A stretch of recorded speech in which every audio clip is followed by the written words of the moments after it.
কলকাতাতে Gurjit Singh Narkeldanga police station Kali পুজোর দিন একটা ইনসিডেন্ট ঘটে। ইনসিডেন্টে আমি এর আগের দিন প্রেসে ডিটেলসে বলেছি,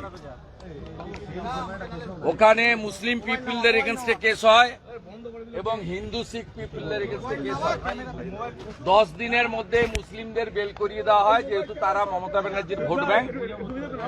আর 2.5 মাস পরে হিন্দুরা বেল পায়। স্টিল নাও গুরজিৎ সিং এবং তার একজন 12th ক্লাসের ছেলে, যিনি এবছর পরীক্ষা দেওয়ার কথা ছিল, তার পরীক্ষা বরবাদ করে দিয়েছে নারকেলডাঙ্গা পুলিশ তথা কলকাতা পুলিশ। আমি বলেছিলাম সিপির সঙ্গে আমি অফিসিয়ালি মিট করব, না থাকলেও তার অফিসে রিপ্রেজেন্টেশন দেব। আমার অফিস থেকে সিপিকে মেল করা হয় লালবাজারে। উনি মমতা ব্যানার্জিকে জিজ্ঞেস করেন, মমতা ব্যানার্জিকে জিজ্ঞেস না করে এর দম নেই। এ সিপিএম এর আমল থেকে এই মালটাকে আমি চিনি, মনোজ বার্মাকে। এ পশ্চিম মেদিনীপুরে যেভাবে অত্যাচার করেছে ট্রাইবেলদের উপরে এবং কুর্মীদের উপরে, যেভাবে হেমব্রম, হাঁসদা, টুডু, মাঝি এবং মাহাতোদেরকে ঝুলিয়ে ঝুলিয়ে মারত, I know him very well, this Manoj Barma culprit.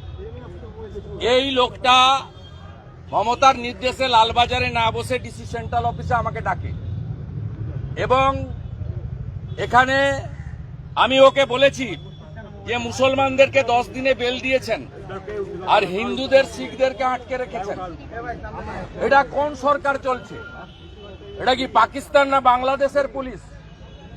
Chinmoy Krishna Das প্রভুকে যেমন আটকে রেখেছেন, এখানে সনাতন সমাজের লোক এবং শিখ সমাজের লোককে আটকে রেখেছেন এবং একটা স্টুডেন্টের শিখ স্টুডেন্ট তার লাইফ বরবাদ করেছেন। একটা কেসে বেল পেয়েছে, হাইকোর্ট কলকাতা পুলিশ নারকেলডাঙ্গা পুলিশকে কন্ডেম করেছে। আগামীকাল আরেকটা কেস আছে, কালকে আমরা কোর্টে দেখবো, নইলে হায়ার কোর্টে যাব এবং এই কেস যাতে সিবিআই কে ট্রান্সফার করা হয় তার জন্য গুরজিৎ সিং এর পরিবারকে নিয়ে আমরা হাইকোর্ট এবং সুপ্রিম কোর্টে যাব। কলকাতা পুলিশের এগেনস্টে রিট ফাইল করব এবং সুপ্রিম কোর্ট পর্যন্ত যাব। এই জিনিস আমরা বরদাস্ত করব না।